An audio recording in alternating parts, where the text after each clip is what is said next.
नमस्कार दोस्तों, स्वागत है हमारे चैनल जीके मेनिया हिंदी में। दोस्तों, आज की इस वीडियो में हम जीके जीएस के प्रैक्टिस सेट को देखेंगे, जो सभी विषय के महत्वपूर्ण प्रश्नों को मिलाकर बनाया गया है, जो आगामी सभी एग्जाम जैसे रेलवे, एसएससी, एसआई इत्यादि एग्जामों के लिए काफ़ी ही महत्वपूर्ण रहेगा। दोस्तों, हमारे इस चैनल पर रोजाना संडे को जीके जीएस के प्रैक्टिस सेट का वीडियो अपलोड किया जाता है। साथ ही साथ एसपीडी और लुसेंट के टॉपिक बैच जो है टाइप करके वीडियो अपलोड किया जाता है। और जिस दिन भी आरआरबी एनटीपीसी का एग्जाम होता है उसका जो है एनालिसिस का भी वीडियो अपलोड किया जाता है। तो अगर आपने अभी तक टॉपिक बैच लुसेंट और एसपीडी का वीडियो नहीं देखे हैं तो डिस्क्रिप्शन में लिंक दिया गया है, आप वहां से क्लिक करके देख सकते हैं। तो चलिए दोस्तों, शुरू करते हैं। प्रश्न है दोस्तों, निम्नलिखित में से किस अनुच्छेद के अनुसार भारत में राज्यपाल की नियुक्ति राष्ट्रपति के द्वारा की जाती है? अब यहाँ पे चार ऑप्शन है, तो इसमें से राइट आंसर जो है अनुच्छेद 155 के अनुसार जो है आर्टिकल 155 के तहत जो है राज्यपाल की नियुक्ति राष्ट्रपति के द्वारा की जाती है। अब इसके बारे में थोड़ी सी और देखते हैं।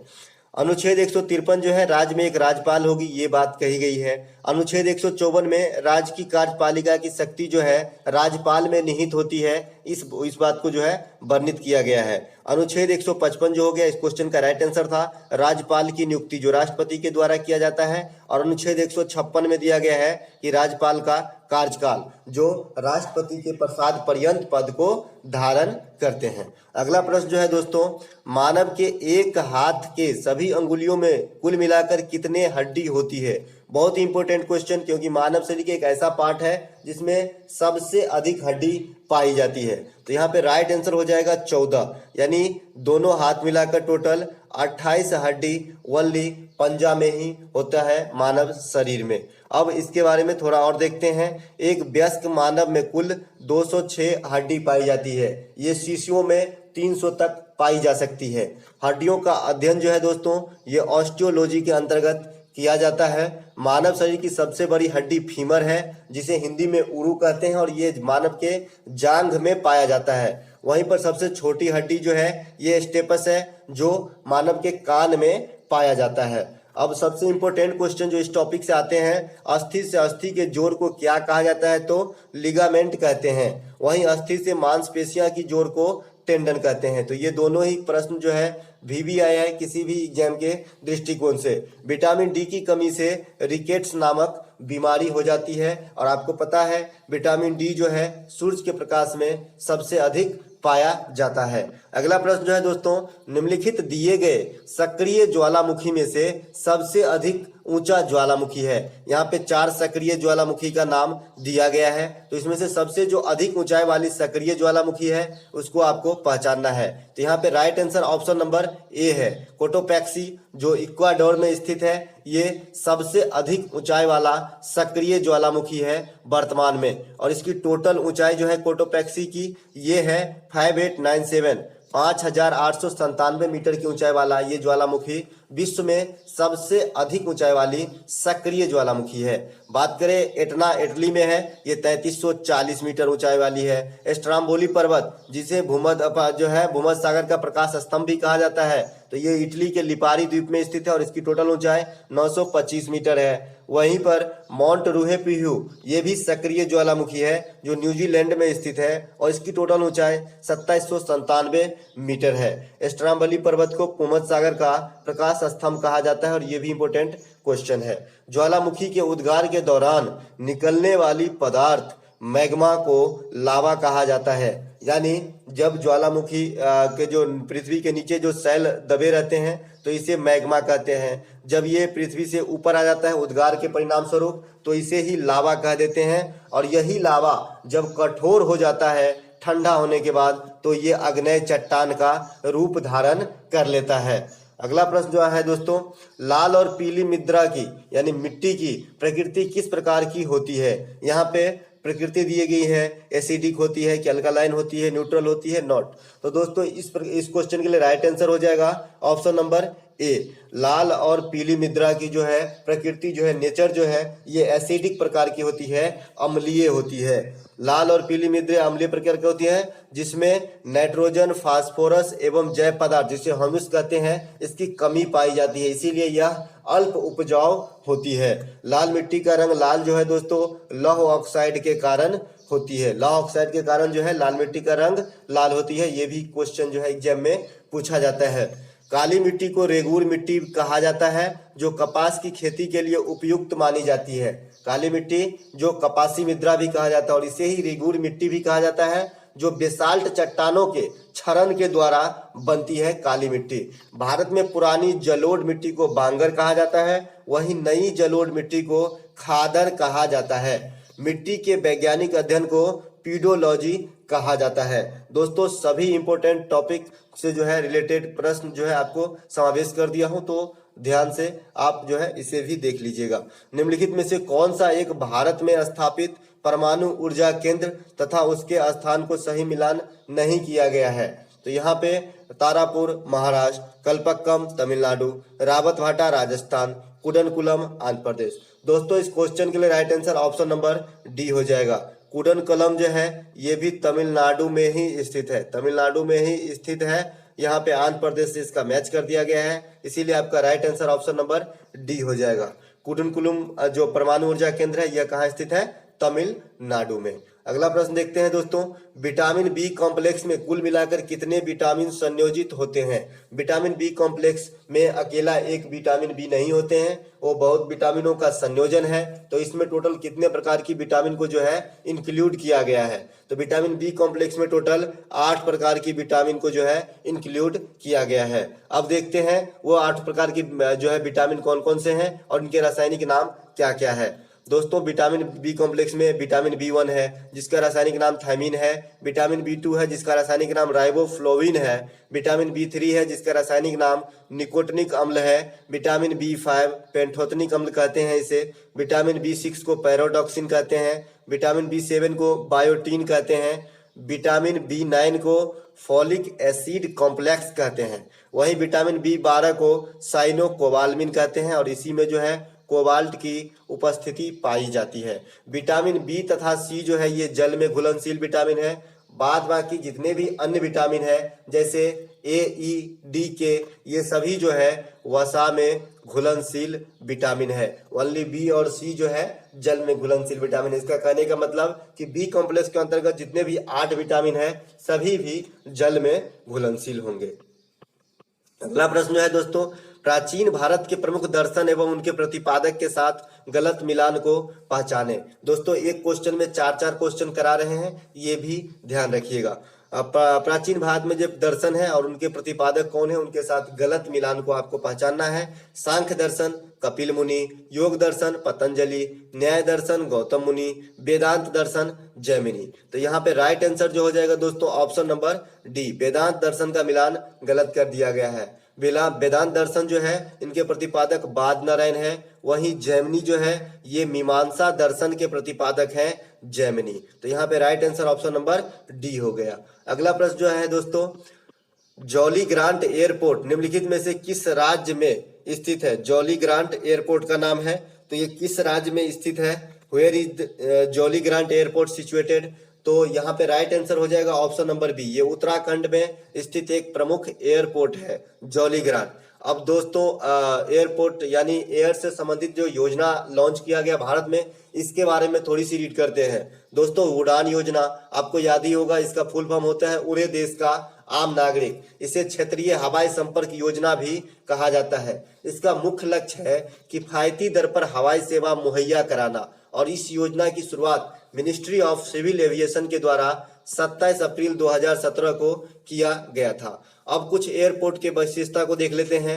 हुबली एयरपोर्ट जो कर्नाटक में स्थित है, उड़ान एयरपोर्ट अवार्ड से सम्मानित किया गया 2020 ईस्वी में। मौसम का पूर्वानुमान लगाने वाली एयरपोर्ट केम्पेगौड़ा एयरपोर्ट जो बेंगलुरु में स्थित है, ये बहुत ही पूछा जाता है क्योंकि ये मौसम का पूर्वानुमान लगाने की जो है यहाँ पे सिस्टम बैठाया गया है।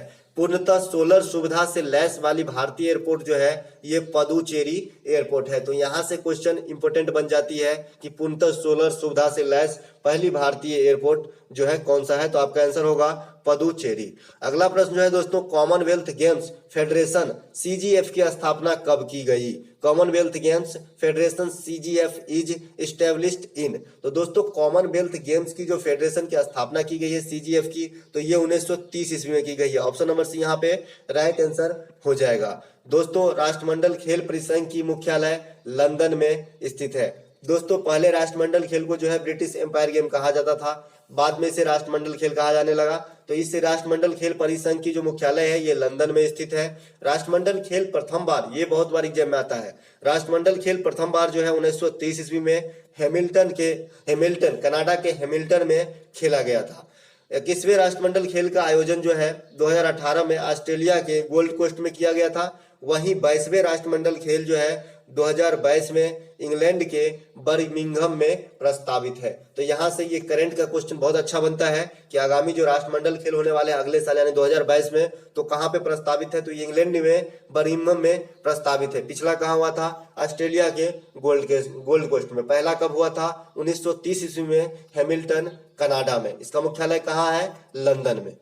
अगला प्रश्न देखते हैं दोस्तों, यूक्रेन की राजधानी कहाँ स्थित है, यूक्रेन की राजधानी कहाँ स्थित है, what is the capital of Ukraine. तो दोस्तों यूक्रेन की राजधानी जो है ये कीव है, कीव में स्थित है यूक्रेन की राजधानी। यूक्रेन जो है लोहा आयतक देश भी है। अब अन्य ऑप्शन में जो दिया गया है, हरारे राजधानी है जिम्बाब्वे की, ब्यूनस आयर्स राजधानी है अर्जेंटीना की, वहीं तुर्की की राजधानी है अंकारा। तो आपको ये भी ध्यान रखना है। अगला प्रश्न जो है दोस्तों, पेट्रोलियम निर्यातक देशों का संगठन ओपेक का मुख्यालय कहाँ स्थित है। दोस्तों the headquarter of organisation of the petroleum exporting OPEC is in which country. दोस्तों ओपेक जो है ये तेल निर्यातक यानी पेट्रोलियम निर्यातक देशों का एक संगठन है। तो इसका मुख्यालय जो है ये ऑस्ट्रिया की राजधानी वियना में है। ऑप्शन नंबर डी यहाँ पे राइट आंसर हो जाएगा। अब इसके बारे में थोड़ा सा और रीड करते हैं।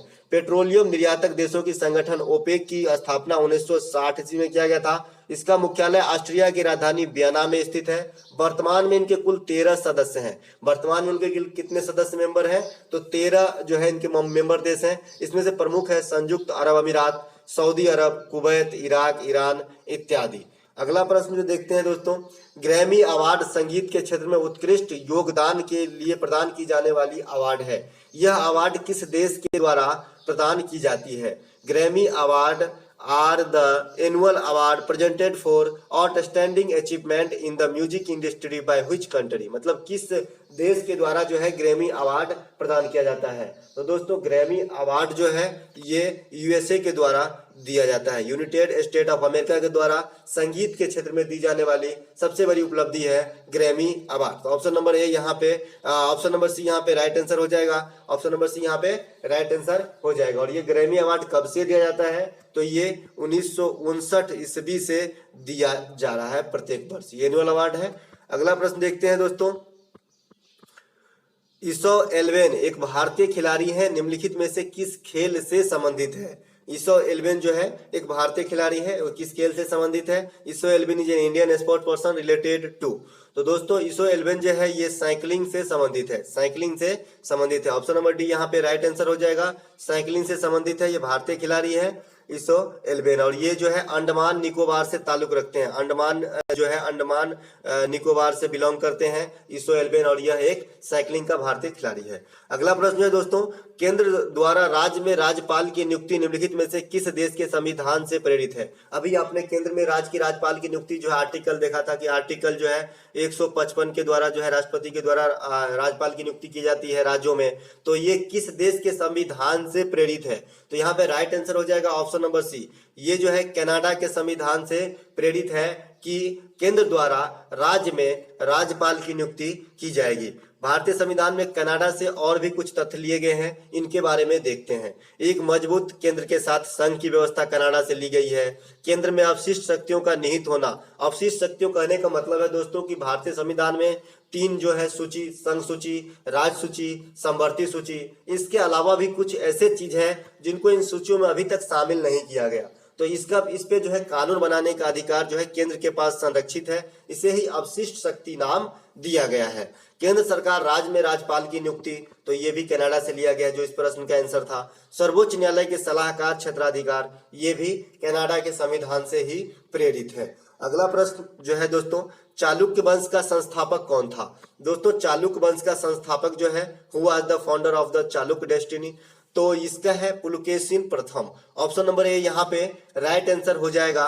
चालुक्य वंश के संस्थापक जो है पुलकेशिन प्रथम जो है 543 ईस्वी में की थी। राजधानी अपना जो है बादामी रखा था। इसीलिए पुलकेशिन प्रथम और उनके वंशजों को बादामी का चालुक्य कहा जाता है, क्योंकि चालुक्य वंश जो है अलग अलग है इतिहास में दर्ज। 3 प्रकार के है टोटल चालुक्य वंश। बादामी के चालुक्य वंश है, बेंगी के चालुक्य वंश है, और एक और है।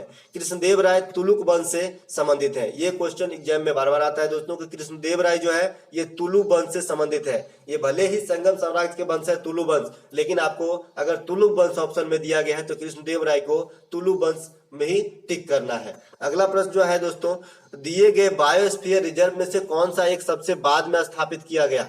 दोस्तों बायोस्फीयर रिजर्व में से सबसे बाद में स्थापित जो भारतीय सभी भारतीय बायोस्फीयर रिजर्व का नाम है, तो इसमें ऑप्शन है Sundarban bio reserve, Mannar biosphere reserve, Nanda Devi biosphere reserve, Nilgiri biosphere reserve. तो दोस्तों इस क्वेश्चन के लिए राइट आंसर हो जाएगा option number A, Sundarban biosphere reserve जो है इन चारों में से सबसे बाद में स्थापित किया गया। अब देखते हैं इसके बारे में। नीलगिरी बायोस्फीयर रिजर्व 1986 जो भारत में प्रथम बार जो है इसको जो है बायोस्फीयर रिजर्व के रूप में जो है घोषित किया गया। उसके बाद सुंदरबन 1989 और मन्नार की खाड़ी ये भी 1989, लेकिन सबसे पहले जो है इन दोनों में से मन्नार की खाड़ी को फर्स्ट टाइम किया गया, सेकेंड टाइम जो है सुंदरबन को किया गया। तो इसीलिए इस क्वेश्चन का राइट आंसर था सुंदरबन बायोस्फीयर रिजर्व। नंदा देवी राष्ट्रीय उद्यान और बायोस्फीयर रिजर्व की जो घोषणा 1988 ईस्वी में किया गया था। अगला प्रश्न देखते हैं दोस्तों, दक्षिण एशियाई क्षेत्रीय सहयोग संगठन सार्क की पहली महिला महासचिव कौन थी?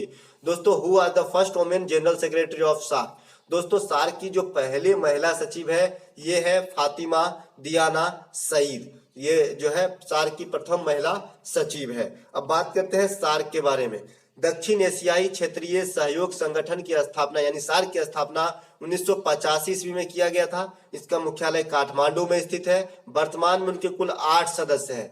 8 सदस्य देश इस प्रकार है: भारत, पाकिस्तान, नेपाल, भूटान, बांग्लादेश, श्रीलंका, मालदीव तथा अफगानिस्तान। अफगानिस्तान सबसे बाद में ऐड किया गया है। 2008 ईस्वी में अफगानिस्तान को ऐड किया गया, इसीलिए अब इसमें टोटल 8 कंट्री है, पहले 7 कंट्री था। अगला प्रश्न देखते हैं दोस्तों, निम्नलिखित में से कौन सी ग्रंथि अंतःस्रावी के कार्य को नियंत्रित करती है?